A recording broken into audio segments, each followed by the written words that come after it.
Yoram Bauman received his PhD in economics from the University of Washington. He's a recognized expert on the economics of climate change and carbon taxes. He was a leader on an initiative to establish a carbon tax in the state of Washington. And he's also a key leader and organizer of the current Clean the Darn Air initiative here in Utah. He makes his living as the stand-up economist, as Professor Benfeld just noted. And with illustrator Grady Klein, he is the co-author of the cartoon books of microeconomics, macroeconomics, climate change, and calculus, all amazing and entertaining and super informative reads. He will return to this room today, as Professor Benfeld said, at 4 p.m. to perform a stand-up routine. I encourage you all to attend, both for the sake of entertainment and enlightenment.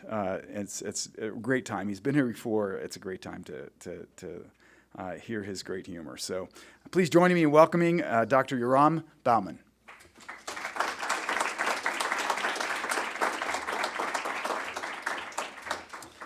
Thank you very much. Thank you for coming out today. I will not be super funny for the next hour, but I'll try to keep things light. So want to talk about climate and clean air issues at the state level. As Dan mentioned in his kind introduction, I've been involved in carbon tax efforts in Washington State and involved on one here in Utah. And as Dallin mentioned in the opening prayer, I really think of it as sort of a privilege and an opportunity to be able to work on these issues. I want to start with just kind of some climate basics, and then I'm going to give you a little bit of an international perspective because I recognize that we're here at the Kennedy Center, and then talk about what Utah can do, and end with some ideas for what you can do, and then we'll have some time for Q&A at the end. Okay, so climate basics, you all have probably seen this already. It'll go fast. So we're going to start off with this fact that carbon concentrations in the atmosphere are going up. Nobody doubts that this is primarily due to human activity, primarily burning fossil fuels and deforestation. Then we have this theory that says that if carbon concentrations in the atmosphere go up, then global temperatures are going to go up. This theory goes all the way back to this fellow, Arrhenius, who was a chemist in Sweden. And in 1896, he made the first estimate of how much global temperatures would increase if we doubled CO2 in the atmosphere, which we're on track to do kind of the middle of this century. And his estimate from 1896, by the way, 1896, what happened in Utah history in 1896? Utah became a state in 1896, so this is a while ago, right? His estimate from 1896, about 5 degrees Celsius, 9 degrees Fahrenheit, is actually still pretty close to the range that climate scientists talk about today. Big difference between where he was then and where we are now is that he thought that climate change was going to be awesome, because he lived in Sweden at a time when agriculture dominated the economy. In any case, we have been running this experiment on planet Earth for the last 150 years or so. And here are the results of the experiment. So the blue dots are measures of global average temperatures for individual years. The red bars are 10-year averages from the 1880s up to the 1970s, and then there's the 1980s, there's the 1990s, there's the 2000s, there's the 2010s, which just finished. Temperatures, I would argue, going up pretty much in line with the projections of climate science. All right, so that's the climate science basics.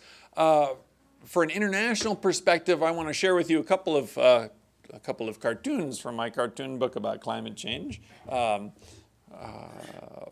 which, if anybody's interested, I'm happy to sell them at my cost for students. It's $10. Actually, it costs me a little. When I sell them at $10, I actually lose money on each sale, but I make up for it with volume. It worked for Amazon, right? It could work for me. All right, so the international perspective here is really thinking about this from looking at sort of what might happen under what you can think of as a business as usual scenario. And if you follow climate issues, you know this has been in the news lately because folks are talking about whether what's called RCP 8.5 makes sense or not. But here's a good way, I think, to think about climate issues for the century that we're in right now. So you can take the world population at the beginning of this century, so about 2005, you can divide the world population into 5 chunks that are the size of China. So this is what I refer to as my 5 Chinas theory of the world. Okay, so China, about 1.4 billion people at the beginning of this century. India has about as many people as China. Right, you take the rest of developing Asia, so Indonesia, Bangladesh, Pakistan, the Philippines, put them all together, about the same size as China. Right. So one of the lessons from the 5 Chinas theory of the world is that there are a lot of people in Asia. Right, so the 4th China is the rich world. So North America, Europe, Japan, South Korea, put them all together, about the same population as China, about the same 1.4 billion people. And then the 5th China is everybody else, principally South America and Africa. Right. If you look at carbon emissions from fossil fuel consumption from those 5 Chinas, at the beginning of this century, the rich world, which was one of those 5 Chinas, consumed about half of the fossil fuels. Right? And the other 5 Chinas, the other 4, of the 5 Chinas consumed the rest. And what you're going to see, I think, over the course of this century, and what we're already seeing in the first couple decades, is what economists call catch-up. Right? So you see growth and development in other parts of the world. And if we just imagine that the other 4 Chinas catch up to the rich world by 2100, right, in terms of economic growth, development, okay, then you're going to have 3 more cakes worth of carbon emissions, plus world population is expected to grow quite a bit, right? That could add another 2 Chinas to the planet, right? And at which point you get a lot of carbon emissions, right, under a business as usual kind of scenario. Okay. And so when you think about that, especially in the context of folks saying, well, we need to reduce carbon emissions by 80% by the middle of this century, that should really give you a sense of the challenge that we're facing in the decades ahead. And we can also already see some of this issues with population growth and economic development. If you just look at what's happened from 2005 to 2017, so world population grew by 15% during that time period. Okay. Growth was primarily in developing Asia, so outside of China, and in Africa. And the projections for Africa, I mean, I don't know whether the UN projections are going to hold, but are really astonishing. Africa is projected to go from under 1 billion people to over 4 billion people by the end of this century. Okay. World population projected to peak. Some folks say it'll be a little lower, more like 9 billion, but somewhere UN projects 11 billion people at the end of this century. So we're already seeing strong population growth as projected. If you look at carbon emissions, world fossil fuel carbon emissions grew by 21% during that time period. Okay. And if you look at individual countries, China CO2 emissions between 2005 and 2017 are up 70%. India CO2 emissions up 100%. And if you look at those countries on a per capita basis, on a per person basis, right, China is still only 2/3 of the rich world per capita. India is only 16% of the rich world per capita in terms of fossil fuel CO2 emissions. So that's pretty dire, right? When you think about the potential, the room for growth there, especially when you think that a lot of China's CO2 emissions, a substantial portion of them anyway, are probably related to manufacturing goods that are consumed in the rich world. There is a little bit of good news. The good news is that rich world CO2 emissions fell by 11% over that time period. And arguably, some of that may have been because of offshoring and manufacturing, but some of it could be the growth of renewable energy, replacement of coal by natural gas, those sorts of developments. But you can still see that that there's a huge challenge in front of us if we're going to take climate change seriously, right? And so I think a question that you got to ask yourself if you're going to work on these kinds of issues is, how do you tell a story that's got a decent ending here?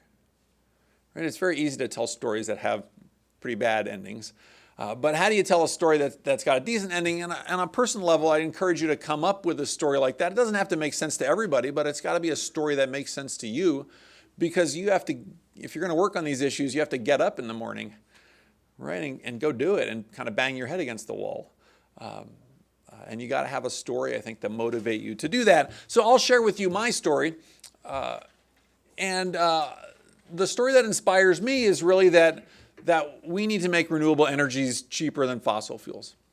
It is possible to tell stories that involve international cooperation, Kyoto Protocol, Copenhagen, Paris Agreement, all that sort of stuff. But ultimately, I think it will be a lot easier to get low carbon. It'll be a lot easier to cut carbon emissions if instead of signing international treaties, if instead we can just say, okay, you should adopt green technologies, not because we need to all collectively work together to save the planet, but just because they're cheaper. So that's the story that motivates me.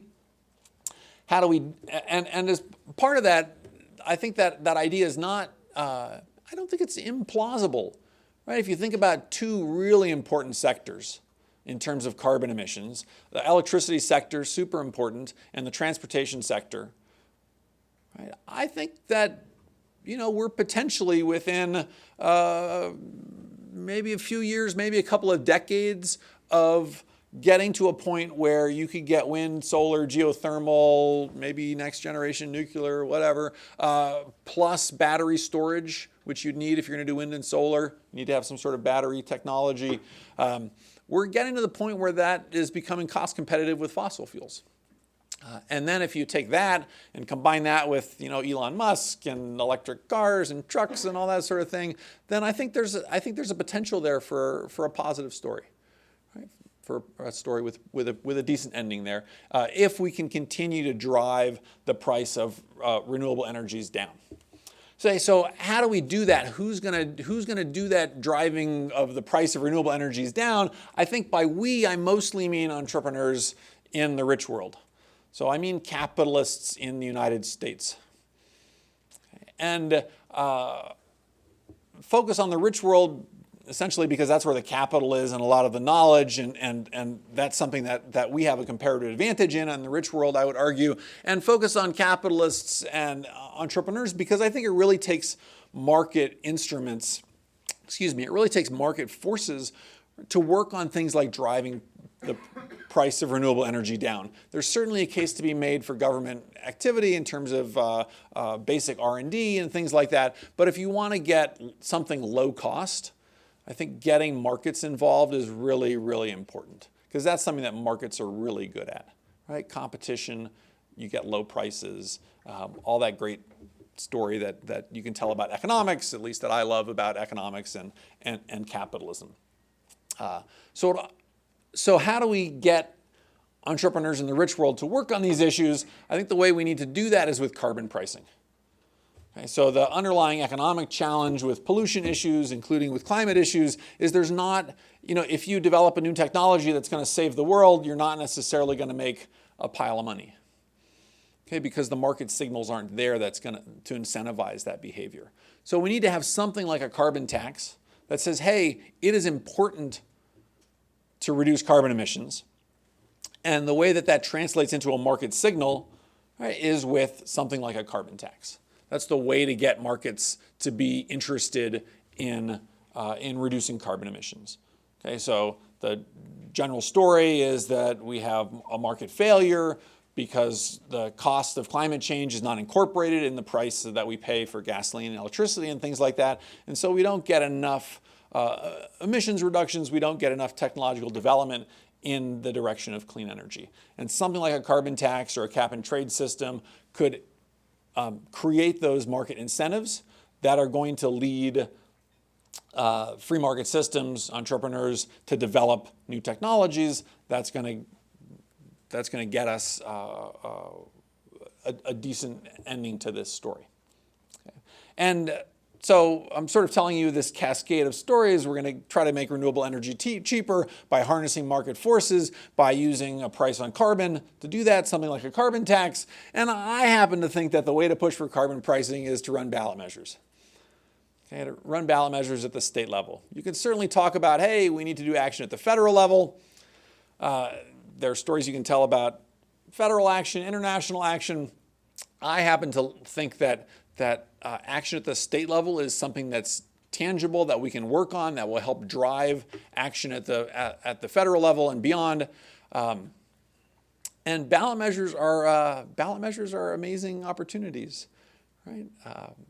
First of all, I mean, we're blessed to live in a democracy, where we have an opportunity to contribute to political discussions. And then if we're in states that have ballot measures, it's really an amazing thing to be able to say, look, if you collect a bunch of signatures from voters, then you can have something on the ballot and everybody votes yes or no. I guess I've worked on these for a couple of years in Washington State and also here in Utah, and that idea still kind of sends like little chills down my spine, right? Like I just think it's really cool, right, that you can do that. All right, so what can Utah do?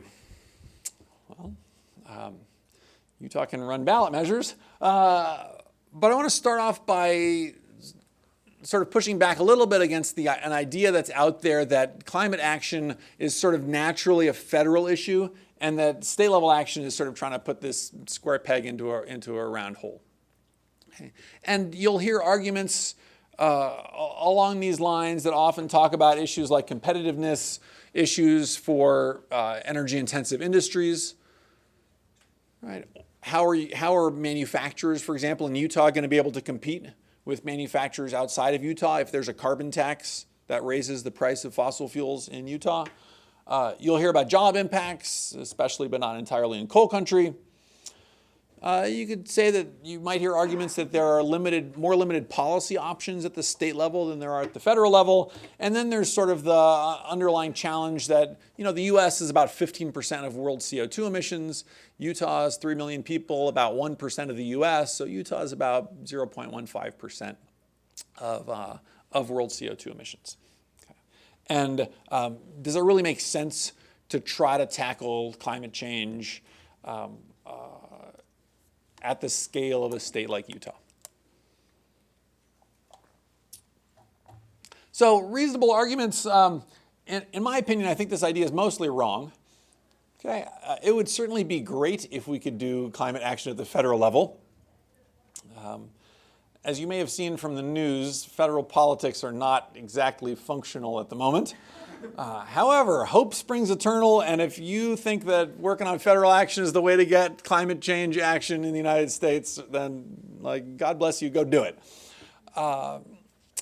But I think there are certainly challenges at the federal level as well. Many of these issues come up at the federal level as well as at the state level, right? For example, competitiveness issues.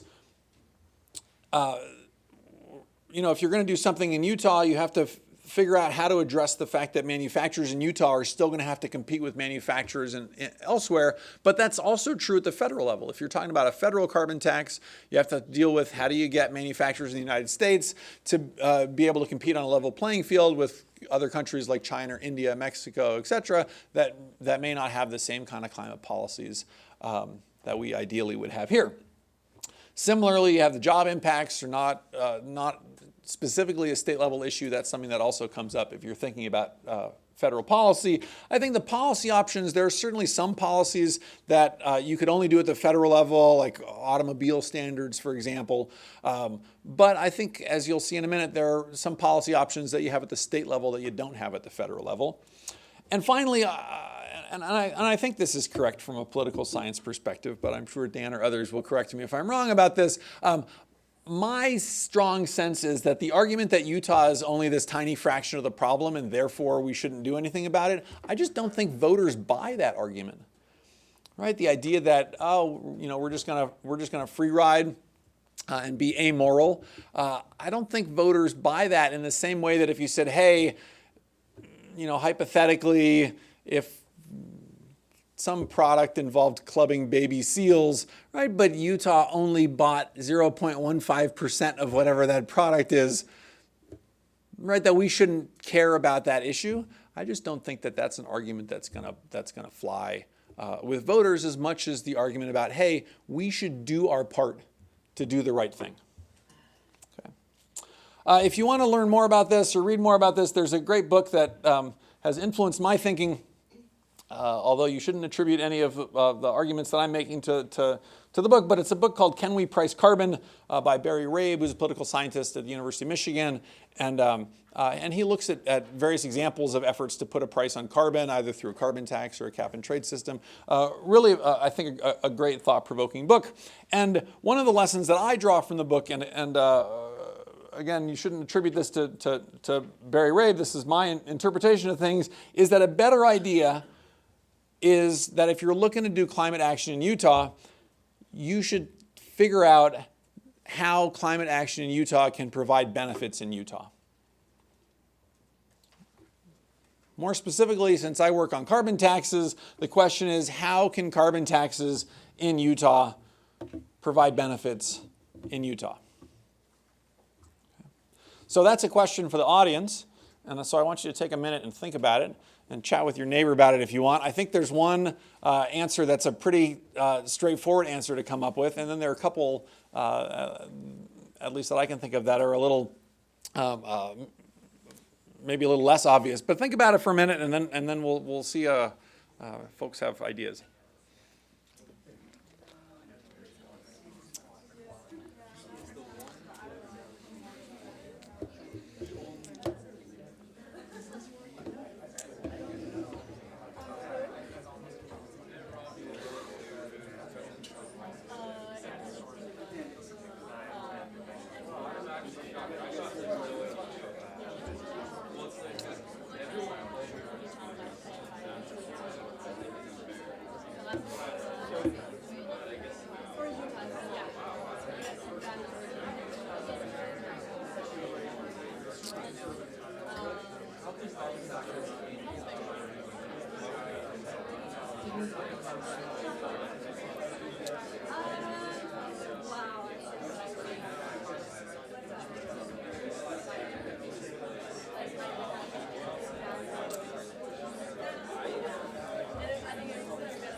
All right, so take another 20 seconds or so, and then we'll gather back up.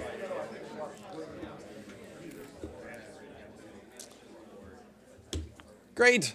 All right, so who's got ideas on how we can answer this question, right? How can we do carbon taxes in Utah in a way that benefits Utah? So who has, anybody want to shout anything out or have a thought? Yes. We have terrible air quality. Terrible air quality. Yes, so local air quality, right? So that's absolutely, that I think is a great answer. And in fact, it relates to an article that I saw from the Daily Universe just from a week or two ago. Air pollution taking off 2 years from Utahns' lives. This was done by Professor Ben Abbott and student Isabella Arago, who's here. All right. Great. Yeah, so I can tell you my own personal angle on this. So I've lived in Utah for a couple years now. My wife and I met in Washington State and then came back to be close to her family. She grew up in Kaysville. And air quality was the number one thing on our list of concerns about moving to Utah. Right? And it's the number one thing that we don't like about being here. Local air quality issues. So absolutely that.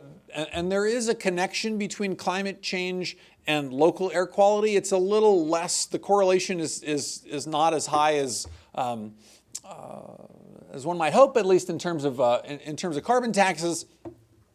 But there are some connections. If you think about summer wildfires, for example, there's a connection between climate change and forest fires, and then forest fires and public health issues over the summer. And it certainly is true that local air pollution is primarily driven by emissions of fossil fuels, right, from fossil fuel combustion. Part of the challenge, the reason why I'm hesitating a little bit, is just that if you think about reducing carbon emissions, an important step on that front is going to be to address the 40% or so of Utah carbon emissions that come from coal-fired power plants. And those power plants, at least as I understand it, don't really contribute much to the local air quality issues that we see here along the Wasatch Front. Right?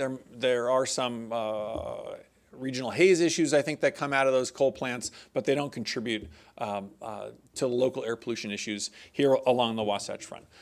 Nonetheless, what we could do with a carbon tax, remember, a carbon tax is going to generate some revenue, because we're going to have a tax on fossil fuels that's going to generate tax revenue, and you can put that tax revenue towards policies that will clean up air pollution. Okay, so that certainly is one great answer to this question about how can carbon taxes in Utah benefit Utah. Other ideas that folks had? Yes? It's not putting Utah on the cutting edge of moving away from reliance on carbon. That it's not something that's so common that we would still be near the front and we'd be innovating before other people felt the need to. Great, so you get innovation and economic development opportunities from being sort of at the forefront of the low carbon economy. Super. Other ideas? Yes? You could possibly use that tax to invert in public transportation, which would also increase air quality. Okay, so you could use revenue from the carbon tax to invest in public transportation. Anything else? Okay, so I want to focus on a couple things. One related to the previous comment about economic development and job opportunities, and I want to focus in particular on rural economic development. And I will admit that this is an argument it's perhaps a little bit of a contentious argument, but if you think about coal country in Utah, I would say if you look at Hunter and Huntington, for example, the two big coal plants operating here in Utah, they're expected to retire. The expected retirement date for those plants is around 2040. Okay. I think the case I want to try to make is that in exchange for bringing that retirement date forward, and it's possible that those coal plants will retire earlier than that anyway, right? Because renewables are coming along fast in terms of price drops, because there might end up being some sort of climate policy at the national level. Right. The case I want to make is that in exchange for bringing forward those retirement dates, for retiring them early, we could invest a pile of money into creating new economic opportunities, especially in rural Utah, especially in coal country. Right? And that's something that you can do with revenue from a carbon tax. Okay. And the third thing that you could do with revenue from a carbon tax is you could pay for tax reform. So you may have seen in the news there was a big deal about the legislature tried to do some tax reform that involved raising the sales tax on grocery store food. It was just overturned with a referendum, but there currently still is a sales tax on grocery store food. It's just less than the full rate, so it's 1.75% instead of 4.7%. Right? But you could do things like eliminating the sales tax on grocery store food with revenue from a carbon tax. So those are three ideas. There might be other ideas you have about what you could do with revenue from a carbon tax in order to create a policy that makes sense in Utah. And if you have ideas, I hope you will send them to me, because we're all ears. So I've been involved in this campaign that's called Clean the Darn Air. Encourage everybody to go to the website and enter your email address and sign up for updates. I also have some pretty cool stickers that are here if you have water bottles or computers or whatever and you want a sticker. We tried to get on the ballot in November of 2020. And as I'll explain, we're not going to make the ballot in 2020, but we're going to try again down the road. But I'll tell you what our policy was. So we had a policy, a ballot measure effort that we filed in 2019, so last year, and it was to have a modest carbon tax. So about $12 per ton of CO2. It's about 12 cents a gallon of gasoline. It's about a penny a kilowatt hour of coal-fired power. And we were going to put $100 million a year into local clean air programs. That's what Governor Herbert has asked for the last couple of years, but doesn't seem to be getting from the state legislature in terms of local air quality programs. And we think that $100 million a year for local clean air programs will improve air quality by about 5% a year. If you consistently put $100 million a year into that, about 5% reductions in local air pollution each year from that sort of investment. It was going to put $50 million a year into rural economic development, especially but not entirely in coal country. And it was also going to reduce existing taxes, like eliminating the state sales tax on grocery store food. We also funded an earned income tax credit match for low-income working families. And it turns out it kind of an interesting quirk of tax policy, if you think that tax policy is interesting. There are a bunch of sales taxes on electricity and natural gas in the state of Utah that you could replace with a carbon tax in a way that would provide incentives to reduce carbon emissions without necessarily increasing the overall price of electricity or natural gas in the state. So that's especially, I think, important on the electricity front. So that was a proposal that our group put forward in 2019. And so we filed this ballot measure last year. We were attempting to get on the ballot this November. Some of the things that we did, well, first of all, we did file the paperwork and collected some signatures, and that took a reasonable amount of effort. We also created, and you can find on our website, a tax swap calculator, so you can go in and see how this would affect your particular household or a particular household in Utah. And we also did an analysis of income quintiles. So the top 20% of income earners in the state, the bottom 20%.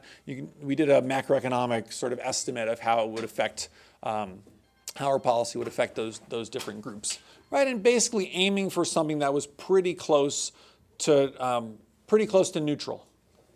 Okay. And we collected a bunch of signatures. You may have seen some of the folks from our campaign out collecting signatures over the summer or in the fall. And we collected 30,000 signatures, which is not nothing, but it is also not the 116,000 signatures that we needed to get on the ballot. Okay. So what we're doing right now is we're sort of retooling and regrouping, and we're going to try again next year. So in 2021, we're planning to be out collecting signatures again in an attempt to get on the November 2022 ballot. Right? And we're thinking a bit about adjusting our policy, partly because to some extent state law requires us to adjust the policy a bit, and in part because we think that maybe there are simpler ways of crafting a policy that's going to improve climate and air quality, and also make some headway in terms of rural economic development. So an idea that we're looking at right now is to just have a tax just on coal, right, with the money maybe split between the rural economic development piece and local clean air efforts. So that's something we're looking at for 2022, but we're open to other ideas and encourage folks to get involved. And that brings me to the last thing that I want to talk about, which is what can you do? So a couple of ideas for folks who are interested. One is to just join a group that's working on these issues. So LDS Earth Stewardship has a number of folks affiliated with BYU who are on the board and involved with that organization. There's a BYU chapter of Citizens Climate Lobby. Mormon Women for Ethical Government is a group that works on environmental issues along with a bunch of other issues. And then our group called Clean the Darn Air is also an organization that you can get involved with if you're interested. So that's suggestion number one. Suggestion number two is to work respectfully within the church. Right? And I'll just mention to you an article that I saw from 2 years ago from this organization called Climate Wire. It was about President Oaks giving a commencement address at BYU Hawaii, and he mentioned the words climate change. Right, and that was enough to get an article in this climate-related newsletter about the church. And the article mentions that the Church of Jesus Christ of Latter-day Saints, one of the only major religions that has not formally declared that global warming poses problems for human beings. So again, I think respectfully working within the church is something that folks in this community could potentially do. As a way to move forward on this issue. I think you could write an op-ed or a letter to the editor, right? Get your views out. There was a great letter to the editor by a student here at BYU, Brianna Kreisel. Is she here too? Anyway, she published a great letter to the editor in the Deseret News in November. Does anybody here know Brianna? No? All right, well, She's a mystery. So if anybody here knows her or wants to help me track her down, we're trying to get a hold of her. And it's not just me. There's a group that works with conservatives on climate issues. And in her LTE, she said that she was a conservative here on the BYU campus, pre-med student. And so this group is called republicen.org, so like Republican, but with an EN at the end. They emailed me after her letter to the editor came out, and they were like, Yoram, do you know this person? She's at BYU. And I was like, I don't know, I'll try to find her. So anyway, I promised that I would do a shout out. So if anybody here knows her, then I'd love to get a hold of her, and so would the folks at this great organization called republicen.org that works with conservatives across the country on climate issues. And since I talked about how thinking from this perspective of how can climate action in Utah benefit Utah, I think it's worth thinking a little bit from this perspective of how can working on climate issues for you benefit you. And I want to put forward two ideas. One of them is that, especially in terms of gathering signatures, one of them is that gathering signatures is a great way to meet people. And you can meet all sorts of people. You might even be able to, you might end up meeting like a spousal material or something like this. Which came to mind because not only do I read the Daily Universe, I also read the Alternate Universe, which some of you may know is a comedy paper that's here on campus. Anyway, they had an article recently about how BYU is adding 5 new classes that are guaranteed to get you married. And so who knows, maybe gathering signatures is a great way to find somebody. And I do stand-up comedy, and I met my wife doing stand-up comedy. So anyway, putting yourself out there is a great way to meet people, make friends. Who knows where it can go. The other thing I'll say is that getting 1,000 signatures or 5,000 signatures or something, I think that looks great on a resume. It does look great on a resume, and it looks great on a resume because most people out there in the world are just terrified at the idea of putting on a uniform and talking with strangers. Okay? And I think that there are folks in this room who have a comparative advantage in that, right? Because many of you have spent 2 years putting on a uniform and talking with strangers. Right? And what we do in the campaign, here's the way we gather signatures. We put on a uniform. Right, it looks like this. It says Utah voters sign here to clean the darn air.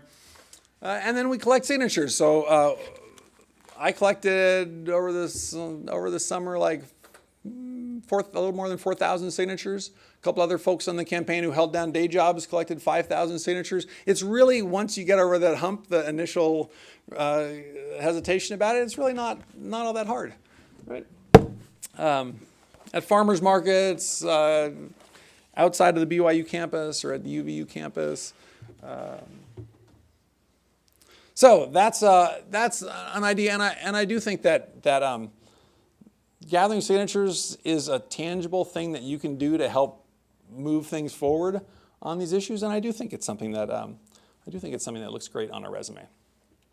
So I am at a good point, I think, for taking questions. What I'm going to do is put up on the screen, for those of you who can read it, it's going to have somewhat small fonts, but I will put up the LTE, the letter to the editor, by this BYU student, Brianna Kreisel, because I do think it's a pretty great letter to the editor. And at this point, I will say thank you so much for inviting me to join you, and I think we'll have time for a few questions. Thank you.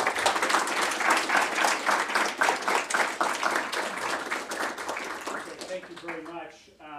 Just as we normally do, we'll invite you to ask your question. Come up to the microphone. Tell us who you are, name what you're studying. We know that some of you, in about 10 minutes or so, may have to leave for class. If you do, please do so quietly, but we'll stay and discuss these issues as long as there are questions. So, please. Maybe we can do you want to put some stickers out towards the door? Oh, yeah, you can. I've learned that everybody loves stickers, or at least many people love stickers, so. Yes. Hi, I'm Reagan Curtis. I'm a political science major. I've read a lot of articles recently about the environmental impact of ski resorts in Utah, and I was wondering, this is somewhat of a vague question, but if you have specific recommendations or feelings of things that these ski resorts should change or like things to applaud, because I know some of them have taken a lot more responsibility than others, environmentally speaking. So I was just wondering your opinion on that. Action by ski resorts. So I know a number of the resorts are members of this group called Protect Our Winters, POW, which does pretty great work. You know, you're nodding, you know that group. Beyond that, I'm not, it's not really my area of expertise. I think my guess would be that a lot of the environmental impact from ski resorts involves people flying to ski resorts to get there. And so that's a hard one, right? Like in the context of things that we can do, where's the low-hanging fruit in terms of reducing carbon emissions? I think electricity is pretty close to the top of the list. I'd say that electric cars and vehicles are coming. Airplanes, I think, are probably going to be a challenge. Yeah. Thank you. Sure.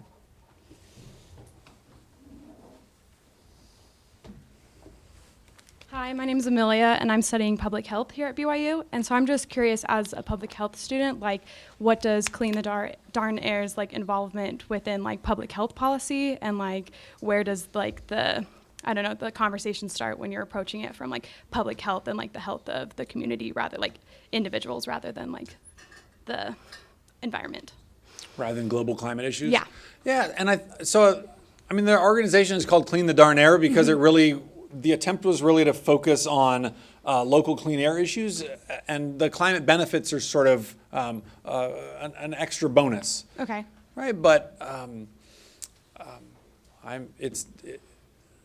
not an expert on health policy or epidemiology or things like this, but I think there's a good reason why local air quality is a top concern for voters and people who live in Utah, right? I mean, there are serious impacts on our health and our families, and it affects our economy because we've had tech companies who say that they don't fly people out for potential employment visits during the winter months because they're afraid that they'll show up during an inversion and then they'll just turn around and say like, no, I don't want a job here.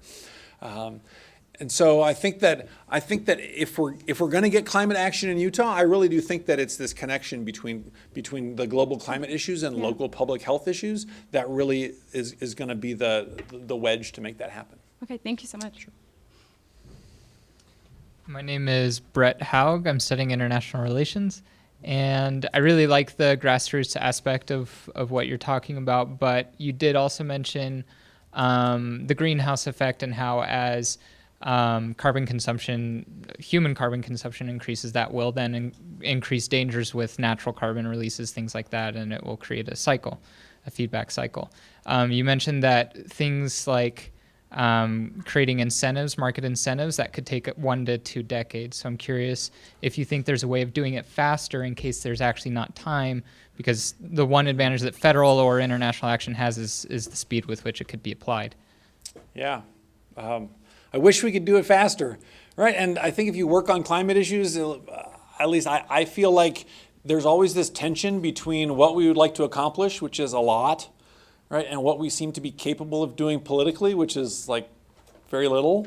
And you have to find a place along that spectrum where that you're comfortable with. I think, partly I think I work on state level issues because there are a lot of people out there who are working on federal issues. And so I think that the value added that I can contribute at the federal level is probably pretty small. Like even as an economist, even as a PhD economist, even as a PhD economist who works on climate issues, right? There are a lot of PhD economists who work on climate issues who are smarter than I am, who work on, climate policy at the federal level. There aren't all that many people, I think, who work on climate issues at the state level, especially in conservative states like Utah. And so one reason why I'm excited about this campaign and being involved in it here in Utah is that I do think there's a pretty big potential value added for folks who are involved in the campaign. That makes sense. Thanks. Sure. Hi, my name's Emma. I'm an international relations major, and I was just wondering what advice you think that Utah could take from other states' climate change policies, specifically if you think if anything in California is actually a good idea? Yeah, what can Utah learn from other states? So part of it, Barry Rabe talks about in his book, Can We Price Carbon, which is really that you have to provide some sort of, you have to figure out how to provide some local benefits or tell a story that's going to make sense from a local perspective for tackling climate issues at the state level. And so part of that you could say, so there's a program called RGGI, the Regional Greenhouse Gas Initiative. That's a collection of East Coast states that has a cap and trade policy that covers the electricity sector, and they put the revenue from their cap and trade system into energy efficiency programs and make a big deal about the fact that, hey, they provide grants for companies to upgrade their facilities or for individuals to weatherize their homes and things like that. California, I think, is a little bit of a harder one. I mean, on the one hand, they have a pretty decent climate policy in California. On the other hand, I do think that it's a concern, and this could be sort of some of my own sort of conservative tendencies coming out, but the way that California has spent the money from carbon pricing, I think, is not great.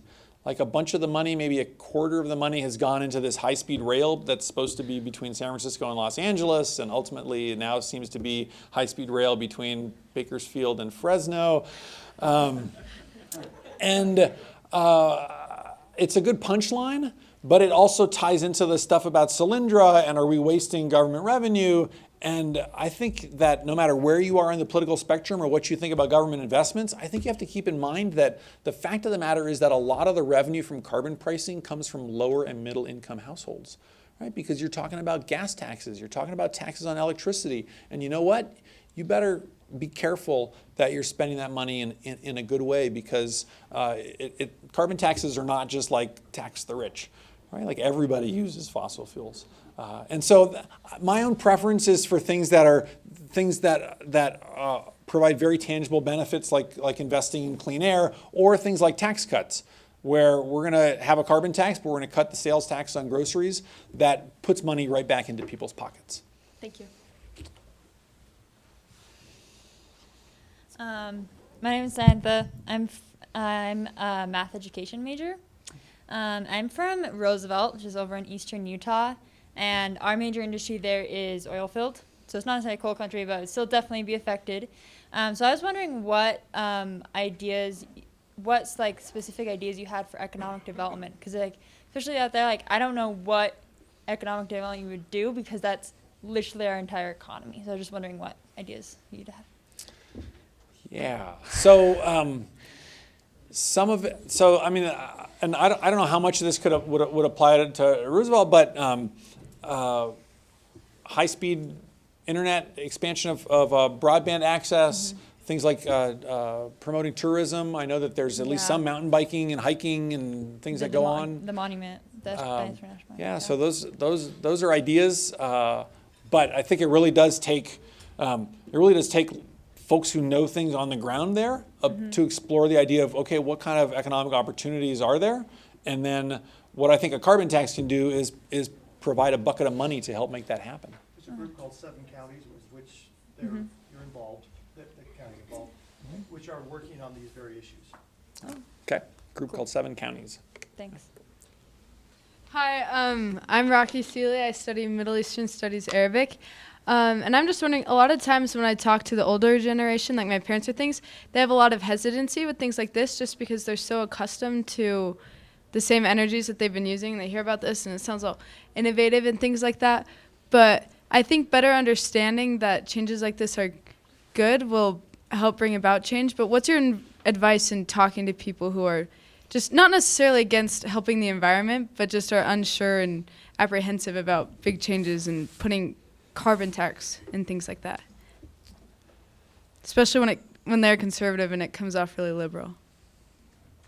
Yeah, well, so as you can see from the letter to the editor, there are plenty of conservative economists who think that a carbon tax is a good idea. So if that sort of an academic-y kind of argument would help, then you can track down, if you go to Citizens Climate Lobby, or there's a group called Climate Leadership Council that has a letter of support that's signed by 14 heads of the chairs of the Council of Economic Advisors to the president, and past presidents of the Federal Reserve and things like that. I think that in terms of finding common ground, if they care about local air pollution issues, that might be an easier way to get at it than talking about climate issues. Climate issues directly are kind of are hard. Yeah. But I think I guess the best advice I have is to try to find somebody that they trust who takes these issues seriously. Because sure. otherwise, I think you're going to have a challenge with, you can provide all the facts that you want, but if you don't have a trusted messenger, Yeah, then that it's definitely makes sense. then it's going to be hard. Yeah, thank you.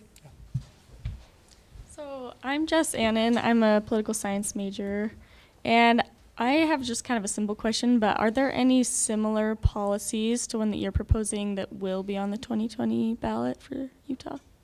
No. There's nothing like it. No, there's nothing like it. There's Okay. nothing that's going to be on the ballot in Utah in 2020. And I think even nationwide, so climate action is hard, right? So we tried, our group in Washington State, where I lived for 20 years before we came out here, we collected 240,000 signatures, and we qualified our measure for the ballot in 2016. We ended up losing at the ballot in 2016, and then another group tried something slightly different. They tried kind of a Green New Deal in 2018, and they lost at the ballot. And then I think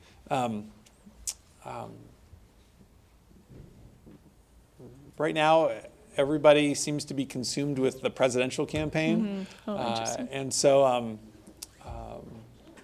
who knows what's going to happen with that, but I do think there's opportunity, right? There's a market niche there that we're doing our best to fill by putting things on the ballot. So that's what I can tell you. Okay, thanks.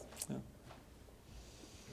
My name's Rebecca Haymore. I'm a student in electrical engineering, and I was just curious, what are the main obstacles you found to passing the carbon tax? Main obstacles to passing the carbon tax. First of all, you have to get on the ballot.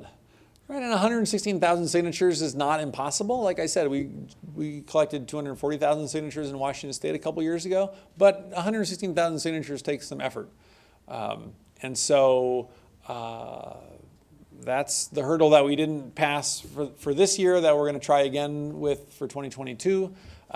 There's a lot of, and you see this in the presidential race also, kind of a lot of chicken and egg sort of analysis where, with the presidential candidates, it's hard for them to raise money if people don't think they're going to win, and it's hard for them to win if they don't raise money. And so you end up with this kind of this startup challenge spiral. And I think that's true with carbon taxes and ballot measures as well, where people are like, hey, we're not going to volunteer with your campaign or support it unless there's evidence that you can win, but it's hard to get evidence that you can win if you don't, if you can't raise some money.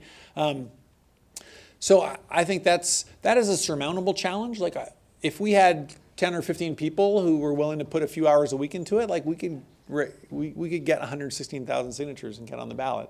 I think something that's going to be more important once you get on the ballot, I think, is coming up with a policy that makes sense in particular to the business community. So the campaign I worked on in Washington State, we did all right with the business community. The campaign 2 years later, it was kind of a Green New Deal policy. They really ticked off some folks in the business community, in particular in the petroleum industry, and those folks have some deep pockets, right? So they ended up spending $15 million to defeat that campaign. I think there are ways to do that, but you have to take those concerns seriously, those concerns about competitiveness between companies in this state and companies outside of the state. And there are, if you think about it from a policy perspective, there are ways to do that, but I think it's important to take those concerns seriously. I think that's probably a pretty good place to stop. Yeah, happy to chat more afterwards if anybody's interested in some of those policy details. Sorry, I know your time is short, but my name is Emily Severe. I study environmental science, and I actually work with Dr. Ben Abbott and nonprofit Ecotopia now to try to engage campus communities and schools in some of these climate issues and understand some of these policies. So my question is, what advice would you give to helping environmental organizations and social justice organizations to engage in advocating for our climate rights? Wow, what advice would I give?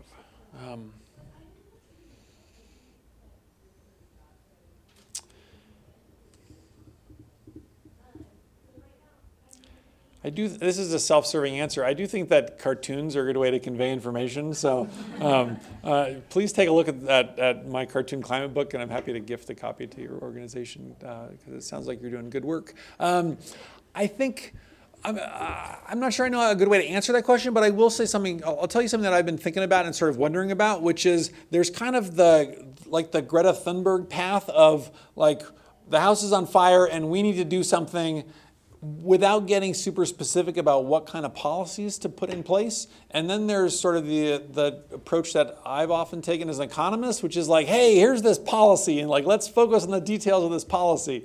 And I don't know. I don't know which of those is the better way forward. I think it's definitely worth thinking about, though, because there are arguments on both sides, right? Like on the one hand, it's great to make the moral case that we need to take action on climate change. On the other hand, if you're going to do that, at some point you have to have a policy, and you have to get people behind the policy. And my view is that like policies like the proposal that we were talking about are not nearly as scary as what some people might think of, right?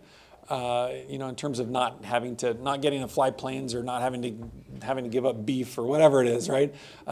So I think that spectrum I think is worth pondering. Sorry, that's not a great answer, but I'll happy to chat more afterwards if I can come up with something more intelligent to say. Thank you. Sure. Maybe one more question. Sweet. My name's Stefan Millard. I'm a business management student at the Marriott School. So this last summer, in California, I was a sales representative for a residential and commercial solar company. One of the common objections we got was that nuclear energy was actually like 50% cleaner. So if we assume that's true, why do we not advertise nuclear as like a clean alternative form of energy?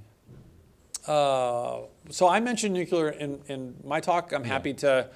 Personally, I'm fine to let nuclear compete on a level playing field with all these other technologies that are out there. There is kind of a next generation nuclear proposal called small modular reactors, SMRs, which for reasons that I don't entirely understand, there's actually a